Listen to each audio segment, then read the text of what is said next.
with the greeting words of peace. Assalamu alaikum. Thank you for tuning in to Science and Civilization of Islam.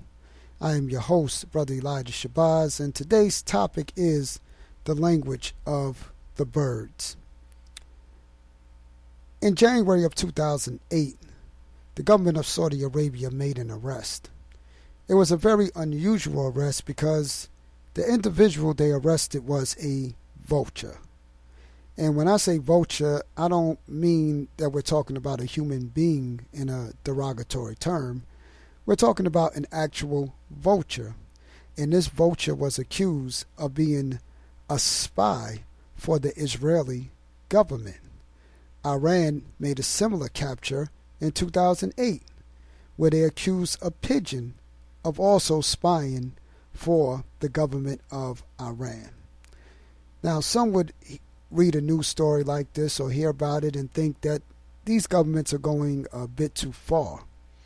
Maybe it's something in their holy book, the Holy Quran, that makes them think in a quote-unquote paranoid term. In the Holy Quran, there is a story of Solomon. In Arabic, he's called Suleiman. And in the story of Solomon, he has an army. And in his army, he has men, he has what are called jinn, and he has birds. And these birds do some spying for Solomon. But others in Islam, they look at the story of Solomon as simply a metaphor. In fact, in the Sufi circles of Islam, the language of the birds, as is said to be spoken by Solomon, is a central theme. And they say that every time we invoke the name of Allah, we are speaking the language of the birds.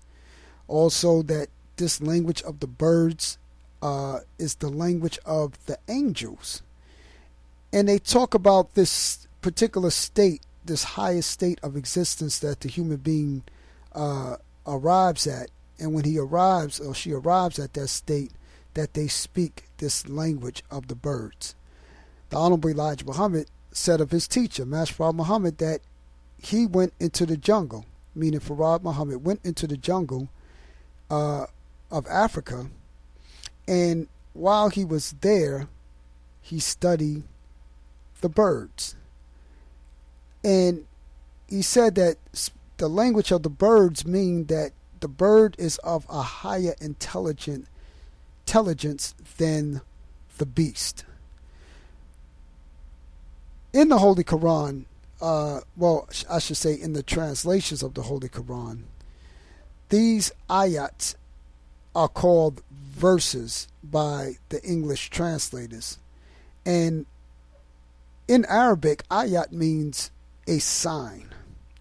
So today on Science and Civilization of Islam, we're going to talk about these ayats of the Quran that deal with Solomon and his army of birds. And we're going to look at them to see if these ayats are metaphorical or can they be taken literally.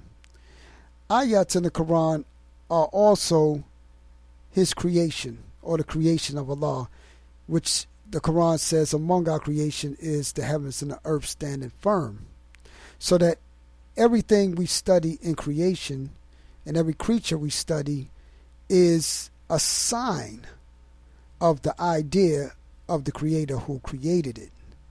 So we want to look at these ayats in light of modern science. So let's go to the Holy Quran, 27th Surah, 16th verse. And it says that Solomon was the heir to David, and he said, O men, we have been taught the speech of the birds, and we have been granted of all things. Surely this is manifest grace. Then it goes on to talk about how Solomon is inspecting his ranks of men, jinn, and birds. And after reviewing these birds, he noticed that one of them was missing. And he raises the question, how is it I see not Hudhud or is it that he is one of the absentees? I will certainly punish him with a severe punishment or kill him, or he shall bring me a clear excuse. So here it is, Solomon, who, by the way, is looked at as one of the wisest of all the prophets of Almighty Allah.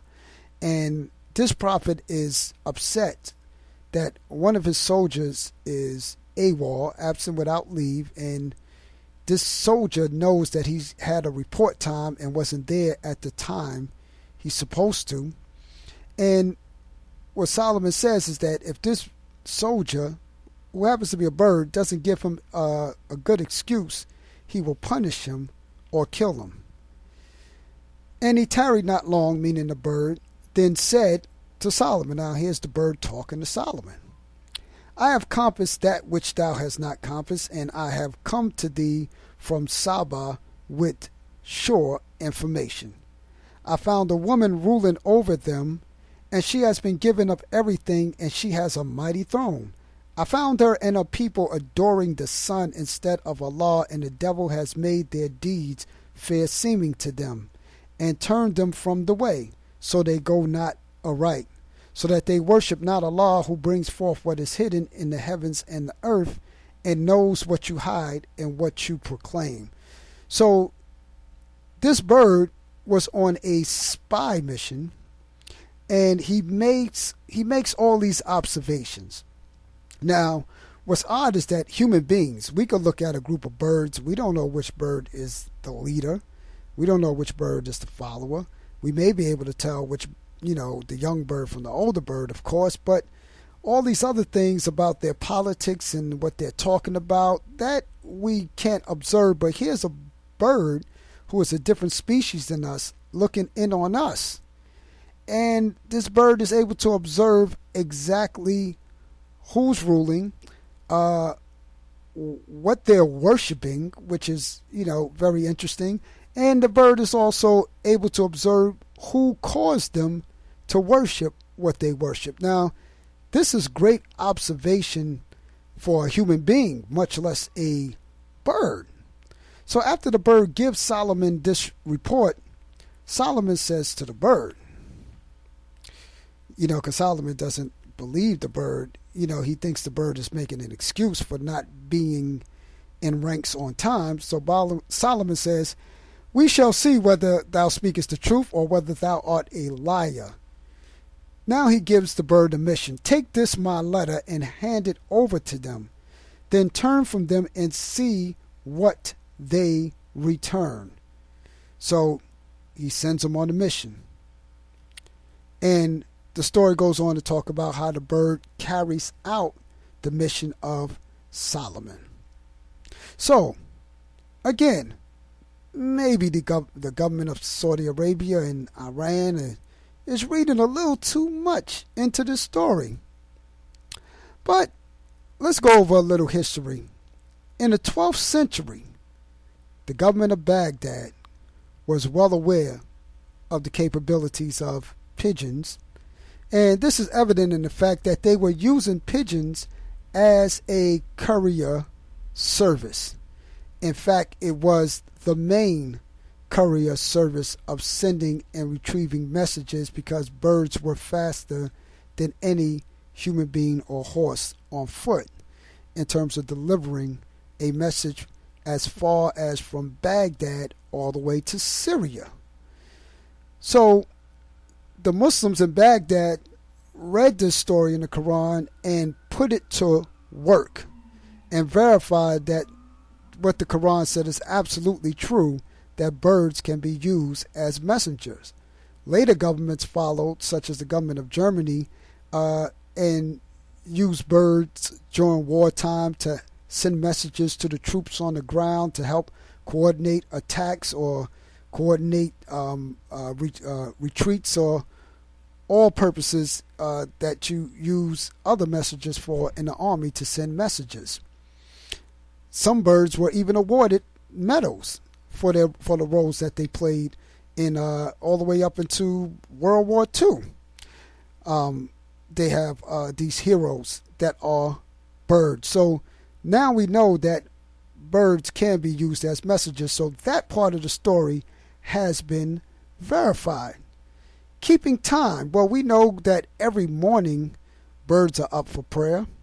In fact, there's a clip on YouTube where there's a crow calling the name Allah. Allah. Allah, as if he's calling the Adon. But we know just before sunset the birds sing. And in terms of keeping time, these birds have migratory patterns where certain seasons they all leave and go to a different location, and they coordinate and they move together as a unit, and they move in formation in ranks. So that is verified, that birds are able to move in ranks. They're able to move in formation. There was one particular bird in terms of time where one of the conductors of a ferry that goes from New Jersey to Manhattan, he observed how this bird didn't fly onto the ferry every day, but walked onto the ferry with the rest of the passengers. And he said this bird did this for a period of 3 years, and I believe the bird is still doing this very act. And the bird gets on the ferry and he eats whatever the passengers drop.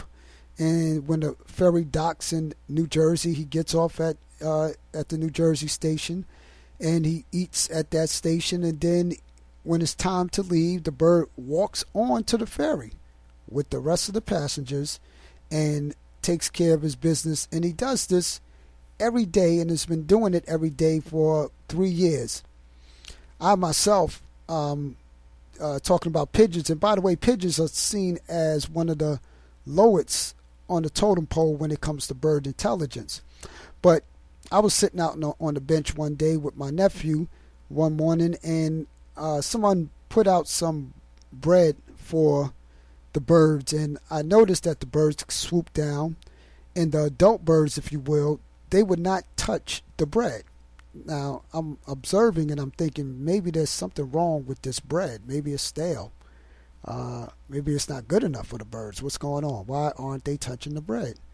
And then after a minute or two goes by, the baby pigeons, they come by and they begin to eat the bread. So after the baby pigeons partakes of their breakfast, they fly away, and then the adult birds begin to eat. In the Holy Quran, it talks about how the animals are made communities like ourselves. And I read in the history of Prophet Muhammad, peace be upon him, while he was in Medina, that he would not touch his food until he made sure all of the women and the children ate first. There's a proverb, an African proverb, if you will, that the king eats last. And what I observed personally is that these birds also follow this particular principle, which I think is amazing. So we see that the birds have some sort of sense of community. They move in ranks like an army. But what about sending and receiving messages? I mean, actually talking. Well, we know that parrots speak. So for most of us, we think that, okay, a parrot is able to repeat what they hear their owners say. But the Honorable Elijah Muhammad said that Master Prophet Muhammad went into Africa to study the birds. I took my students on a trip to the museum the other day, and I noticed that most of the exotic birds, practically every exotic bird they had stuffed on display, came out of Africa. And the hudhud bird that's mentioned in the Quran is also only found in Africa and the Middle East. And these are among the most intelligent birds. One of the birds are called the African gray. And this one woman, she's been training this African gray for a period of, I believe, 20 years. And what's coming out of this study, and she has been foremost in this study, she noticed that the bird not only is able to repeat, but the bird is able to express its feelings. You know, in this clip that you can find on YouTube with the African gray, you'll hear the bird saying, "I want to go over there." This is a bird speaking a complete sentence, expressing this desire to go from one place to another place. And the bird was not only to repeat words, but the bird was able to recognize at least 100 objects. At least 100 objects. Farad Muhammad said the average man is able to speak 400 words well. Now, I'm not talking about a bird being able to speak words. I'm sure it was able to speak more than 100 words, but it was able to identify. And not only was this African gray able to identify objects, it was also able to calculate, able to do basic math. So here you have a bird that's able to speak full sentences and identify objects. Now let's go to a quite amazing bird that we find in North America. And I'm sure there are birds in Africa that can do similar feats that I'm about to describe. It's just that we're not there to observe them. But the crow. Now, the crow is a very, very interesting bird. There was a professor who was sleeping in his bed, and he noticed that somebody was calling his dog. And he got up. He was wondering, who is calling my dog? And his dog was going to the voice that was calling it. And when he opened his door, he saw that it was a crow calling his dog. Now, if anyone else would have gave this report other than a professor, they would have just called the person crazy and probably locked them up in a mental institution. But this is a man of high intelligence. And not only did the crow call his dog, this crow was calling other dogs in the neighborhood and actually causing these dogs to gather before it as if the crow was holding a class. Now, this shows you that the crows are very observant, and not only are they observant, they're able to imitate acts of human beings. There's also a clip online where a bird, which is not a crow, goes fishing, just like a human being. Puts a piece of bread inside the water, use it as bait, move the bread around to cause motion, and when the fish go up to bite the bait, the fish or the bird eats the fish.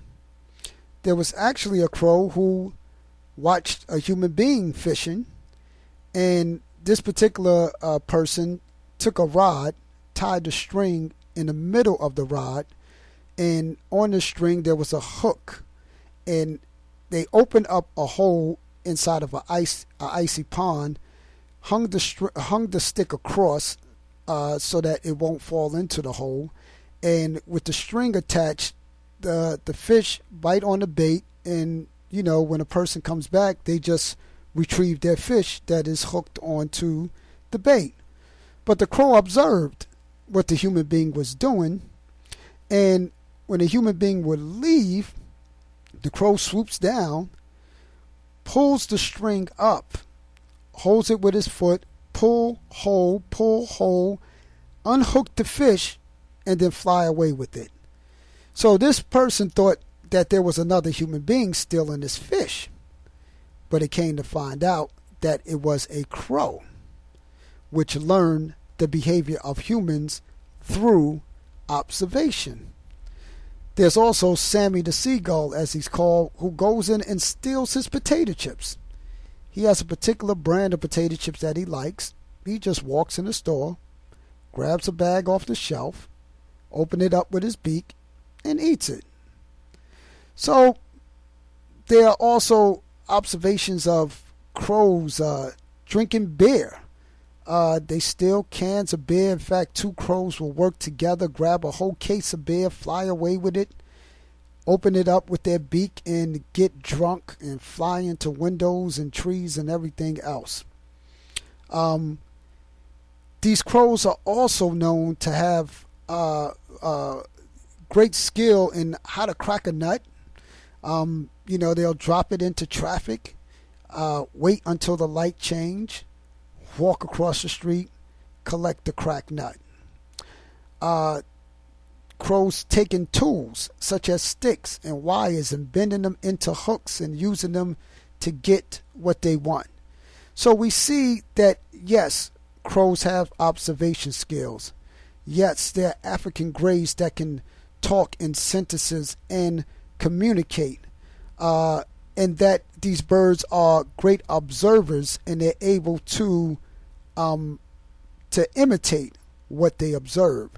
So with all of that being found out about the birds and the fact that neuroscientists have studied the brain of the bird and found that the bird's brain that we say is something unintelligent is very much like the human brain. So in light of that, when we read the story of Solomon, we can't just look at it as just a metaphor. We really have to consider that this is very possible yesterday and is also very possible today.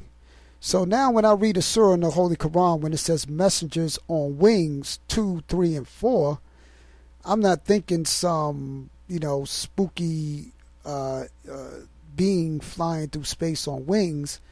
It could simply just be a bird.